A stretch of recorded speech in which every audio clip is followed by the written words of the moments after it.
السلام علیکم. ہمارے چینل بیا اور مالا پر خوش آمدید. اگر آپ ہمارے اس چینل پر پہلی دفعہ آئے ہیں یا آپ نے ابھی تک سبسکرائب نہیں کیا تو بیا اور مالا کو سبسکرائب کرنا اور بیل آئیکن پریس کرنا ہرگز نہ بھولیں. رات گئے جب میں نیند نہ آنے کی وجہ سے کروٹ پہ کروٹ بدل رہی تھی. یکدم ہی موبائل کی اسکرین روشن ہوئی اور ایک انجانے نمبر سے میسج موصول ہوا تو میں نے فوراً ہی موبائل اٹھا لیا. رومن انگریزی میں ایک جملہ تحریر تھا: میں انتظار کروں گا. اور ایک نیا نمبر. کون ہو سکتا ہے؟ میں سوچنے لگی. آفس کولیگ، دوست، رشتہ دار، میکے اور سسرال میں سے تو کوئی نئے نمبر سے مجھے تنگ نہیں کر رہا. میں خاصی دیر تک سوچتی رہی. پھر کون ہے کہ گردان اتنی بڑھی کہ مناسب وقت نہ ہونے کے باوجود اس نمبر پہ ڈائل کر دیا. کال کسی نے ریسیو نہیں کی تو تھک ہار کے فون رکھ دیا. یا یوں بھی فجر کا وقت ہو چلا تھا، لہٰذا میں وضو کی نیت سے اٹھ کھڑی ہوئی. پھر صبح کی ہلکی سفیدی کے ساتھ ہی معمولات زندگی شروع ہو گئے. بچوں کو اسکول کے لیے اٹھانے، ان کے ناشتے اور لنچ باکس کی تیاری، میاں صاحب کے کپڑے واش روم تک پہنچاتے اور ان سب کو گھر سے رخصت کرتے کرتے آخر 8 بج ہی گئے تھے. لہٰذا جلدی جلدی اپنی پھوپھی ساس کے ساتھ ناشتہ کر کے میں 8:30 تک گھر سے نکل کھڑی ہوئی. میں آپ کو بتاتی چلوں کہ میں ایک معروف رسالے میں نائب ایڈیٹر کی پوسٹ پر جاب کرتی ہوں. کچھ مجھے بھی بیکار بیٹھنا پسند نہیں اور کچھ میرے شوہر میں ادبی ذوق کچھ زیادہ ہی ہے. لہٰذا میری شادی سے پہلے کی جاب نہ صرف جاری رہی تھی بلکہ میرے شوہر کے دیے ہوئے اعتماد نے مجھے خاصا پر اعتماد بنا دیا تھا.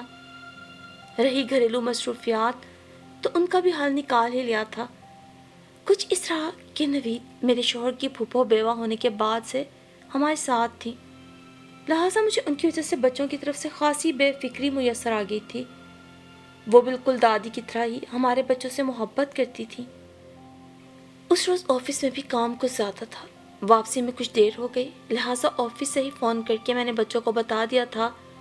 ان سے بات کر کے موبائل رکھ ہی رہی تھی کہ پھر ایک بار اسی نمبر سے مس کال آ گئی. میں نے فوراً اس نمبر پہ کال بیک کی تھی اور پہلی ہی کال پر نہایت مترنم سی آواز میں السلام علیکم کہا گیا. میں آپ کو پہچانی نہیں. سلام کے جواب میں نے کہا: آپ مجھے بھول سکتی ہیں مگر میں نہیں، کیونکہ آپ کے صرف ایک جملے نے میری کایا قلب کر رکھی تھی، یعنی میری سونی زندگی میں بہاروں کے رنگ بھر دیے ہیں. میں آپ کی نے بات کر رہی ہوں. کچھ یاد آیا اور ایک دم ہی میرے ذہن میں نہایت کامنی سی خوبصورت پروکار سراپے والی من موہنی سی آپ کی نے آن وارد ہوئی. چند مہینے بیشتر جب آفس وین نکل جانے کی وجہ سے مجھے پبلک ٹرانسپورٹ میں گلشن سے ٹاور آنا پڑا تھا تو میری ملاقات آپ گینے سے ہوئی تھی. بات چیت کا آغاز کراچی کے مظلوم عوام کی مشکلات سے شروع ہوا تھا. ملکی شورش، بجلی کی لوڈ شیڈنگ، ٹریفک کے بد انتظامی، ٹریفک جیم سے ہونے والے مسائل، ہوش ربا مہنگائی، اخلاق کی گرتی قدریں، تعلیم کی کمی، انسانی ہمدردی، بڑھتے ہوئے اخلاقی معاشرتی بگاڑ، بات دیگر مسائل سے ہوتی ہوئی ذاتیات تک آ گئی تھی. تب اس مختصر سفر کے دوران ہی ہمیں ناموں کا تبادلہ ہوا. اسے بتایا کہ وہ تقریباً 25 سال سے جاب کر رہی ہے. اسی جاب سے نہ صرف اس نے دونوں چھوٹی بہنوں کی شادیاں کی بلکہ ان کے چھلے، عید، تہوار، چھٹیاں سب نبھائے. بالکل ایک ماں کی طرح ان کو میکے کا مان دیا. پھر چھوٹے اکلوتے بھائی کی تعلیم اور جاب سے فراغت کے بعد اس کی شادی. غرض اتنی بھاری ذمہ داریوں سے نمٹ کر اب وہ اپنے بھانجے، بھتیجے اور بھانجیوں کو اپنے دامن میں سمیٹے زندگی کے صبح و شام بسر کر رہی تھی. اتنی کامنی سی صورت، اتنا نازک سراپا اور اس پہ مستضاد آپ کی نے جیسا کانچ کی طرح نزاکت والا نام. میں نے حیران ہو کے کہا تھا: جی جانے کیا سوچ کے والدین نے اتنا سجیلا نام رکھ دیا، ورنہ زندگی تو جبر مسلسل کی طرح کاٹی ہے۔ اس نے یکدم ہی ٹھنڈی سانس لے کر کہا، دراصل امی کا انتقال تو ہمارے بچپن ہی میں ہو گیا تھا۔ والد صاحب نے ہم 3 بہن بھائیوں کو ماں اور باپ بن کے پالا، اور جب میں نے گریجویشن کے بعد اسی جاب کو فالو کیا تھا تو محض 2 سال بعد ہی والد بھی چند ماہ بیمار رہ کر خالق کے حقیقی سے جا ملے تھے۔ مرتے وقت انہوں نے کہا تھا کہ بیٹا تم ابھی اتنی بڑی نہیں کہ حالات کو سہار سکو، مگر میرے بعد اب تم ہی ان تینوں کو سنبھالنا۔ اس وقت میری چھوٹی بہنیں بتدریج میٹرک اور 9th میں، جبکہ چھوٹا بھائی فرسٹ ایئر میں تھا۔ ابا جی کے بعد ہم سب بکھر کے رہ گئے تھے۔ یوں لگتا تھا کہ سر پہ آسمان ہے، نہ پاؤں تلے زمین۔ 9 عمر بہن بھائی، گھریلو ذمہ داریاں، اخراجات، اکیلا پن، سوچ سمجھ کا بحران، غرض غموں کا ایک پہاڑ تھا جو سینے پہ آ گرا تھا۔ دوسرا ہٹ کے نام پر خاندان بھر کی بڑی بوڑھی خواتین نے از خود ہمارے ساتھ رہنے کی ڈیوٹی لگا لی تھی، اور نام نہاد خالاؤں، نانیوں، پھپھیوں، ممانیوں کے نام مہربان رویے، اضافی بجٹ، محبت، ہمدردی کے نام پر زمانے کی اونچ نیچ کی لن ترانیاں ایک نئے مسئلے کو جنم دینے لگی تو میں نے خود کو سنبھالا، مضبوط کیا، بلکہ اپنی ذات کو آسمان بنا کر اپنے بہن بھائیوں کے لیے خاندان بھر سے ٹکرا گئی۔ اہل محلہ بہت پرانے اور مخلص تھے، لہٰذا نیچے کے پورشن میں کرایہ دار رکھ لیے۔ نصیب سے والد صاحب گھر اچھا خاصا بنوا کر گئے تھے۔ اس طرح اکیلے پن کا مسئلہ حل ہو گیا۔ پھر میں نے جلدی جلدی رشتے تلاش کر کے بہنوں کو چھوٹی عمر میں ہی اپنے گھر کا کر دیا، ان کو ایک ماں کی طرح جہیز کے ساتھ رخصت کیا اور ایک باپ کی طرح ان کے مسئلوں کو حل بھی کیا۔ بھائی بھی میری ڈھال بن گیا تھا۔ اس کی پرماننٹ جاب کے دوسرے سال ایک اچھی لڑکی دیکھ کر اس کا بھی گھر بسا دیا۔ اللہ کا کرم احسان ہے کہ آج میرے بہن بھائی، بہنوئی، بھاوج اور ان کے بچے پروانوں کی طرح میرے گرد گھومتے ہیں، مجھے سمجھتے ہیں تو میرا سر فخر سے بلند ہو جاتا ہے۔ اور اب محض 1 سال بعد میری ریٹائرمنٹ ہونے والی ہے۔ سوچتی ہوں کہ بس آخری کام اور کر لوں، وہ یہ کہ اپنے ریٹائرمنٹ کے پیسوں کو سب میں برابر تقسیم کر کے حج کر لوں، اور پھر ابا جی کا مکان جو وہ مرتے وقت میرے نام کر گئے تھے بھائی کے نام کر دوں، پھر آرام سے اللہ اللہ کروں۔ بس یہی آخری خواہش رہ گئی ہے، کیونکہ میرا سب کچھ یہی ہے۔ میں اپنے لیے جینا تو بہت پہلے بھول چکی ہوں، بس یہی میری خوشیاں ہیں۔ میں سرخ روئی سے مرنا چاہتی ہوں۔ اس نے دلگیر لہجے میں داستان حیات ختم کی اور ٹشو سے آنکھیں صاف کی۔ کچھ تھا اس کے ٹوٹے دلگیر لہجے میں کہ میں یکدم ہی کہہ اٹھی تھی، مگر وقت اب بھی تمہارا ہے آپ کی نے۔ میرا مطلب ہے کہ ابھی دیر ہوئی ہی ہے، مگر اتنی بھی نہیں، کچھ اپنے لیے بھی سوچو۔ اب وقت گزر چکا ہے شاہانہ، آپ کی نے یاسیت بھرے لہجے میں مجھے جواب دیا، اور یہی وہ لمحہ تھا جب اس کا لہجہ سراپا حزن و ملال کی تصویر بن گیا تھا۔ وہ ٹوٹا لہجہ جس میں اس کی عمر بھر کی تپسیا حسرت بن گئی تھی۔ اور پھر میں بولنے لگی، جانے کیوں چند لمحوں بیشتر دوست بننے والی وہ لڑکی مجھے یکدم کیوں عزیز ہو گئی تھی۔ اب بھی وقت ہے، اب بھی وقت تمہارا ہے، تم کچھ اپنے لیے سوچو۔ تم نے عمر بھر اپنی ہڈیاں محنت کر کے گلائی ہیں، جب ریٹائر ہو کے گھر بیٹھ جاؤ گی تو پھر فاضل پرزہ بن جاؤ گی، بالکل بیکار۔ ابھی بھی تمہاری ہڈیوں میں دم ہے، لہٰذا تم ایک ایک رشتہ نبھا رہی ہو، مگر جب بڑھاپے میں تھک کر اسی پیٹ تلے آرام کرنے کا سوچو گی تو وہ سایہ بے شجر ثابت ہوگا۔ بوڑھے ماں باپ کو اولاد بھی سہارا نہیں دیتی، تم کس رشتے کو پکارو گی؟ یہ بھائی بھاوج، بہنیں بہنوئی، بھانجے بھتیجے جیسے رشتے تمہارے پیسے سے تمہارے قریب ہیں۔ صرف ایک مرتبہ، صرف ایک دفعہ میرے کہنے پہ انہیں آزما لو۔ کچھ دینے کے بعد کچھ اپنے لیے بھی مانگ کر دیکھو۔ آزمائش شرط ہے، تمہارا مان سلامت رہے، تمہارے یہ خونی رشتے بے ضرر ثابت ہوں گے۔ جس طرح تم نے انہیں اور ان کی اولاد کو سنبھالا، سہارا دیا، محبت دی، مالی امداد کی، خدا کرے کہ وہ تمام بھی تم سے تہ دست ہونے کے بعد بھی اسی طرح لگاوٹ کا مظاہرہ کریں، تمہیں بھی اسی طرح دامن میں سمیٹیں جس طرح تم نے اپنی مالی، دلی، ذہنی، اخلاقی محبت سے انہیں اپنایا۔ اپنے دل میں اٹھنے والی، اپنے لیے سوچنے والی، اپنا گھر بسا کر اپنی زندگی مکمل کرنے والی سوچ تک کو اپنے دل میں چھپا لیا۔ خدا حامی و ناصر رہے، مگر صرف ایک پل تم خود غرض بن کر صرف اپنے لیے سوچنا ذرا۔ اور پھر جدا ہونے سے پہلے ہم نے نمبروں کا تبادلہ کیا اور میں اس موہنی سی لڑکی کے لیے احترام کا جذبہ لیے رخصت ہوئی، مگر وائے نصیب کے انہی دنوں چھوٹی نند اندرون سندھ سے علاج کی غرض سے ہمارے گھر آ گئی۔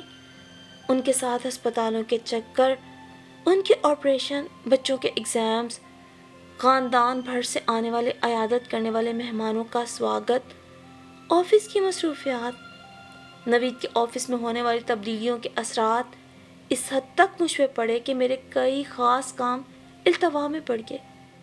میں نے اب گھنے سے دوبارہ ملنے کا وعدہ تو کیا تھا، لیکن خود ہی اسے بھلا بیٹھی، مگر آج اس کے فون نے مجھے پھر سے سب کچھ یاد دلا دیا تھا۔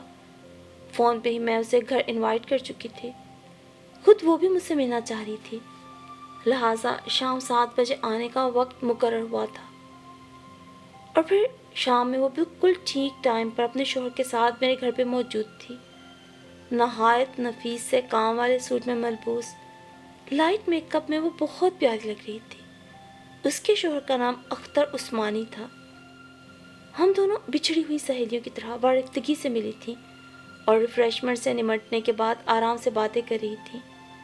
اسے بتایا کہ میں اپنے خاندان یعنی اپنے سسرال میں بہت خوش ہوں اور میری زندگی کو گلزار بنانے والی آپ کی ذات، آپ کی سوچ اور آپ کا ایک جملہ بنا تھا۔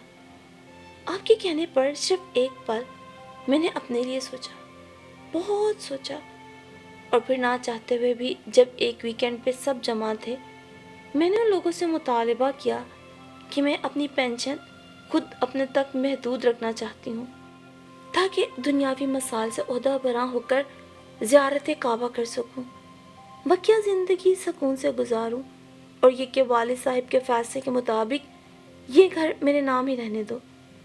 یوں بھی تو میں آپ سب کے ساتھ ہوں اور مرنے کے بعد تو سب ہے ہی آپ لوگوں کا۔ اور بس ایک خاموش بلاسٹ ہو گیا تھا، چونکہ تمام لوگ میرے فیصلے سے متفق نہیں تھے۔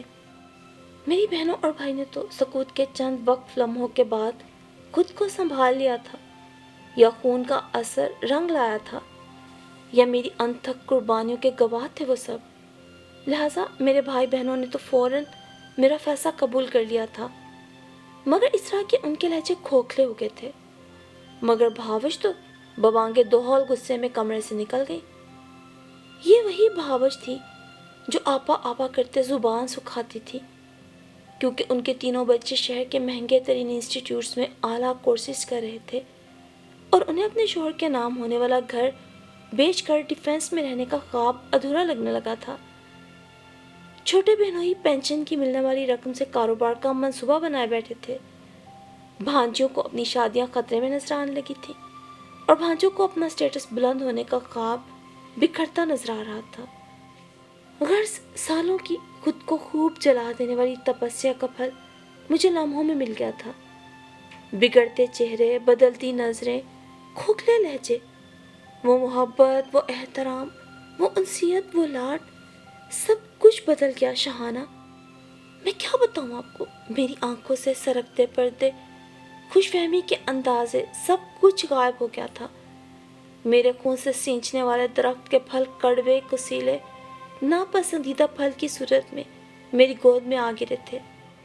پھر میں نے اس ڈرامے میں ری ایکٹ کیا، خود کو سنبھالا، اپنی پینشن تمام بچوں میں یکساں تقسیم کر کے سائن کی، گھر بھائی کا تھا اس کے نام کیا، اپنی ریٹائرمنٹ کو بھرپور انجوائے کیا، مگر میرا دل ٹوٹ چکا تھا، روح خالی ہو گئی تھی۔ پھر میں نے آپ سے رابطہ کرنے کی بھی کوشش کی، مگر کوئی رابطہ نہ ہو سکا۔ اس موقع پر میری سینئر کالیگ بہت دل سے میرے کام آئی، انہوں نے ہی بھاگ دوڑ کر کے اپنے دور کے ایک عزیز سے میرا رشتہ کرایا۔ چونکہ یہ صاحب اپنے تینوں بچوں کی تمام ذمہ داریوں سے آزاد ہو چکے تھے، لہٰذا ان کے پڑھے لکھے باشعور بچے اپنے والد کی تنہائی کو آباد کرنا چاہتے تھے۔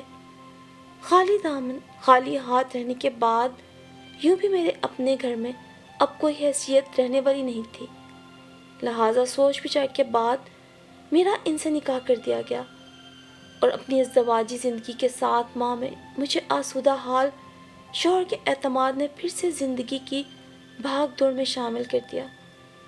میرے سوتیلے بچے، بیٹی، داماد، بہویں مجھے بے حد خوش رکھتے ہیں۔ ویسے بھی شاہانہ وہ دبئی واپس جانے والے ہیں۔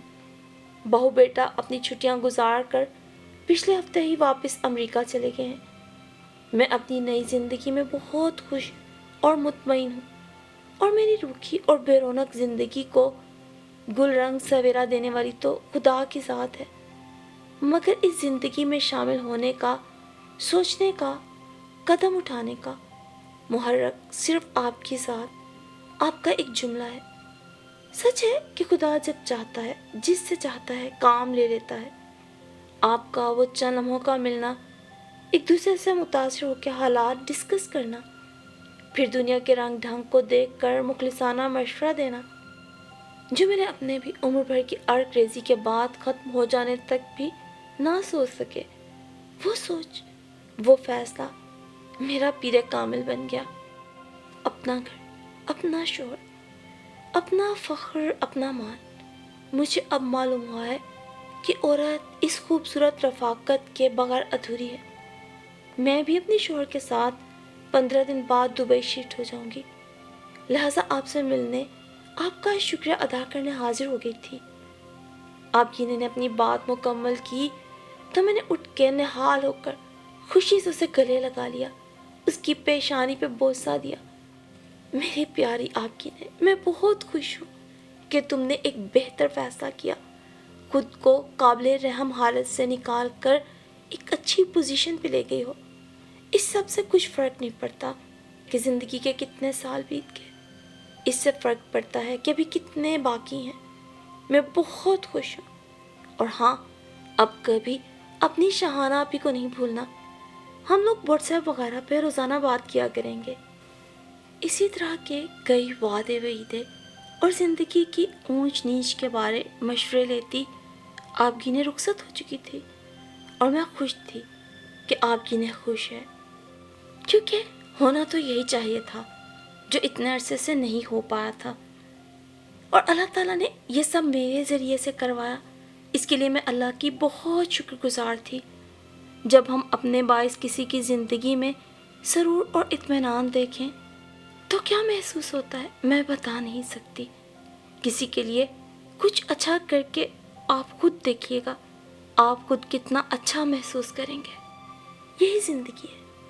کبھی کبھار ہم ساری عمر سب کچھ دیکھتے ہوئے بھی کچھ سمجھ نہیں پاتے، اور کبھی کبھی ایک پل آگہی کا بن جاتا ہے، جیسے کہ آپ گینے کے ساتھ ہوا تھا۔ وہ کوئی بے شعور یا جاہل لڑکی نہیں تھی، بلکہ ایک پڑھی لکھی باشعور لڑکی تھی۔ اس کے باوجود زندگی کے بہت سے اہم فیصلوں میں ہمیشہ آپ کو کسی مخلص کے مشورے کی ضرورت رہتی ہے، اور شاید اللہ نے اس روز اسی لیے مجھے آپ گینے سے ملا تھا۔